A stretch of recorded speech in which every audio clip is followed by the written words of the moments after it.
రాజకుమారి, నీకోసం ఇంత తప్పించిపోతున్నానని నీకెలా తెలుస్తుంది?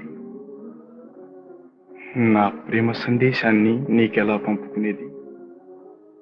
నీవు విహారానికి రాగానే నా ప్రేమనే పరిమళించమని పువ్వులను అడిగాను. నా వలపునే వెదజల్లమని మలయపోనాన్ని వేడుకున్నాను. నా అనురాగాన్ని తీయగా పాడమని కోయిలను బ్రతిమాలుకున్నాను. ఇంకేం చేయగలను? నీ సోయగానికి జోహార్ చేశాను.